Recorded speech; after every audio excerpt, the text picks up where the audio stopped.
Hello friends, welcome back to my channel. তো বন্ধুরা, এখন আমরা ঈদ ক্ল্যাশটা নিয়ে কথা বলবো। সাকিব খান ভার্সেস আরিফিন শুভর মধ্যে আরো একবার বক্স অফিসে লড়াই বা বক্স অফিসে ক্ল্যাশ হতে চলেছে। তাদের লাস্ট একটা ক্ল্যাশ হয়েছিল, সেটা 2025-এ, সেটাও আবার ঈদুল আজহাতেই। সাকিব খান এবং আরিফিন শুভর মধ্যে সাকিব খানের তাণ্ডব মুক্তি পেয়েছিল এবং আমাদের আরিফিন শুভর নীল চক্র বলে ছবিটা মুক্তি পেয়েছিল। তো অনেকটা এগিয়েছিল তাণ্ডব, যেহেতু সাকিব খানের একটা ক্রেজ রয়েছে, তার একটা বিশাল এখন পাওয়ার রয়েছে আর কি বাংলাদেশ সিনেমা ইন্ডাস্ট্রিতে এবং বাংলাদেশ সিনেমায়। তো সেই কারণে সাকিব খানের একটা অবশ্যই অ্যাডভান্টেজ রয়েছে। তবে লড়াইটা বেশ ভালোই করেছিল, নীলচক্র একটা ভালোই একটা প্রশংসা কুড়িয়েছিল আর কি, ছবিটা বেশ মোটামুটি ভালোই গেছে।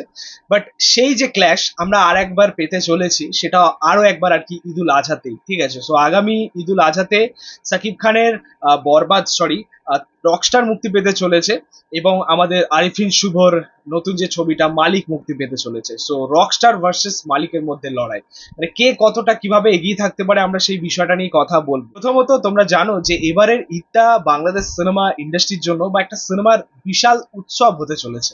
কারণ এবারের ঈদুল আজহাতে বাংলাদেশে প্রায় 10টা মতো ছবি মুক্তি পাচ্ছে ভাই।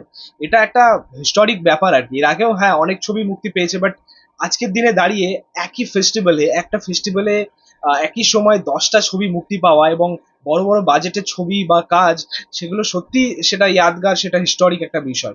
তবে যাই হোক, অনেকগুলো ছবি মুক্তি পাচ্ছে আমাদের মালিক এবং রকস্টার ছাড়াও, যেগুলো নিয়ে একটা বিশাল হাইপ রয়েছে দর্শকদের মধ্যে, দর্শকের একটা বিশাল একটা আগ্রহ রয়েছে, ইন্টারেস্ট রয়েছে আর কি।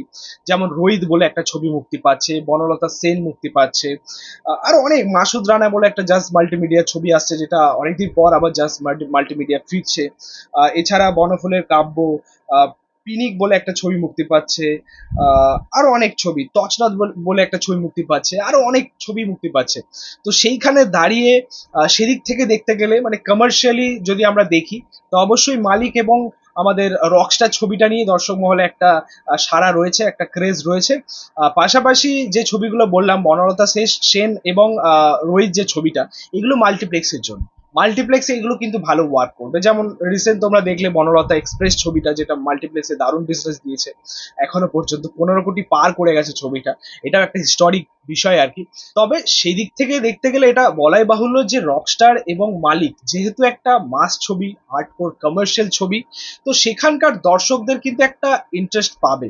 পাশাপাশি আমার মনে হয় যে এই দুটো ছবি তাদের ফার্স্ট চয়েস হবে, মানে অধিকাংশ দর্শকদের। কারণ এটা আমরা বিগত কয়েক বছর ধরে দেখতে পাচ্ছি বা দেখে আসছি যে বাংলাদেশের সিঙ্গেল স্ক্রিনগুলোর মধ্যে এরকম হার্ডকোর ছবির বা এরকম কমার্শিয়াল ছবির একটা দর্শক রয়েছে, অডিয়েন্স রয়েছে, এবং সেখানকার দর্শকরা মরিয়া হয়ে থাকে আর কি এই সমস্ত ছবি, এই সমস্ত ভিত্তিক কাজ দেখার জন্য।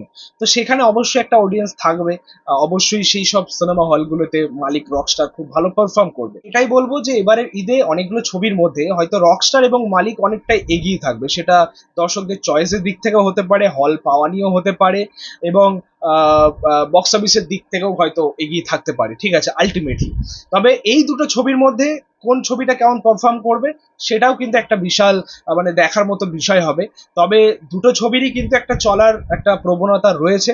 আমরা যদি প্রথমে রকস্টার নিয়ে কথা বলি, অবশ্যই সাকিব খান যেহেতু অনেকদিন পর এরকম একটা এক্সপেরিমেন্ট করছেন, অনেকদিন পর কি এরকম চরিত্র নিয়ে আগে হয়তো কাজ করেননি তিনি, হ্যাঁ, এরকম গেট আপ, এরকম চরিত্রে, এরকম ভূমিকায়, হ্যাঁ। সো ফার্স্ট টাইম, এবং অ্যাকচুয়ালি মানে আমার মনে হয় যে সাকিব খানের এই চরিত্রটা নিয়ে বা সাকিব খানের এই সিনেমাটা নিয়ে দর্শক খুবই মানে ইন্টারেস্টেড, এবং তারা এই মুহূর্তে দাঁড়িয়ে আমরা সে একটা ক্রেজ, একটা বাজ, একটা বিশাল উত্তেজনা দর্শকদের মধ্যে, আমরা এক্সাইটমেন্ট দেখতে পাচ্ছি আর কি, দর্শক মানে বাংলাদেশের দর্শকদের মধ্যে রকস্টার নিয়ে। সত্যি বলতে এখনো পর্যন্ত মানে রকস্টারের টিজার লেভেল অবধি সাকিব খানের পারফরমেন্স কিন্তু সত্যি দারুণ পাওয়া গেছে। তো সেই দিক থেকে দর্শকের এই আগ্রহটা থাকবেই, থাকাটা স্বাভাবিক। তো সেই জায়গা থেকে আমার মনে হয় যে রকস্টার একটা ভালো কিছু পারফরমেন্স করবে। পাশাপাশি আমার মনে হয় যে প্রিন্স ছবিটা যেরকম পারফরমেন্স করেছে, প্রিন্স তো খুব একটা ভালো করেনি, একটা কামব্যাক হবে আর কি আমাদের সাকিব খানের, ঠিক আছে। বরবাদের রেকর্ড হয়তো ছাড়াতে পারবে না, তবে আশা করছি সেটাও হয়তো ছাড়িয়ে দিতে পারে, কারণ এটা এটা সাকিব খানের ছবি, ঠিক আছে। সো অবশ্যই তার একটা বিরাট অ্যাডভান্টেজ রয়েছে। পাশাপাশি মালিক নিয়ে যদি কথা বলি, দেখো আরিফিন শুভ অনেক দিন তিনি সিনেমা থেকে দূরে ছিলেন, তার একটা যে কমার্শিয়াল মার্কেটটা অনেকটা ছোট হয়ে গেছে, এটা বলাই বাহুল্য, ঠিক আছে। বাট যেহেতু তিনি একটা মাস ছবি নিয়ে বহুদিন কামব্যাক পর আর কি কামব্যাক করছেন, অনেক দর্শকই রয়েছে, আরিফিন শুভর একটা ভালো ফ্যান ফলোয়ার্স রয়েছে। আলটিমেটলি বাংলাদেশের দর্শকরা যারা এরকম হার্ডকোর অ্যাকশন ছবি দেখতে ভালোবাসেন, এরকম মাস ছবি দেখতে ভালোবাসেন, তাদের জন্য কিন্তু ছবিটা বেশ ইন্টারেস্টিং হবে, ঠিক আছে। এবং ওয়ার্ড অফ মাউথ তৈরি হলে তো মালিক ভালোই হবে। এখনো পর্যন্ত ট্রেলার লেভেল অবধি যদি আমি বলি, তো ট্রেলারের কাজ মোটামুটি লেগেছে। বাট হ্যাঁ, যেরকম ভাবে আরিফিন শুভকে প্রেজেন্ট করা হচ্ছে, আমার গল্পটাও ঠিকঠাক মনে হলো। এবার সেটা যদি ওয়ার্ক করে যায়, আমার মনে হয় মালিকও কিন্তু একটা বেশ কামব্যাক দেখাবে, একটা গেম চেঞ্জিং রূপে আসবে। তো ওভারঅল এই ক্ল্যাশটা কিন্তু ইন্টারেস্টিং একটা ক্ল্যাশ হতে চলেছে। তাই বলে আমি এটা বলবো না যে আরিফিন শুভ শাকিব খানকে অনেকটা পেছনে ফেলে দেবে, কারণ শাকিব খান একটা বিরাট বাজার ভাই বাংলাদেশ সিনেমা ইন্ডাস্ট্রিতে। বা আমি এটা বলবো না যে মালিক রকস্টারকে পেছনে ফেলে দেবে। হ্যাঁ, অবশ্যই দুটো ছবির মধ্যে একটা দারুণ পোটেনশিয়াল রয়েছে সেই দিক থেকে দেখতে গেলে। যেহেতু সাকিব খানের একটা বিরাট ফ্যান ফলোয়ার্স রয়েছে, হিউজ ফ্যান ফলোয়ার্স রয়েছে, তো সেখান থেকে দাঁড়িয়ে হয়তো রকস্টার এগিয়ে থাকবে।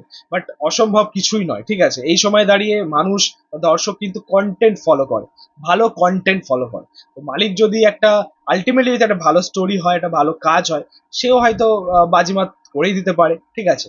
তবে দেখা যাক যে দুটো সিনেমার পারফরমেন্স কেমন হয় এবং বক্স অফিসে তাদের আলটিমেটলি বিজনেস কেমন হয়। তো এই ছিল বলার এবারের ঈদুল আজহার ক্ল্যাশটা নিয়ে, আরিফিন শুভ ভার্সেস সাকিব খানের মধ্যে। তো এই ছিল বলার। তোমাদের মতামত রিয়াকশন অবশ্যই কমেন্টে জানিয়ে পাশে থাকা বেল আইকন প্রেস করে দিই পরবর্তী ভিডিও পাবে।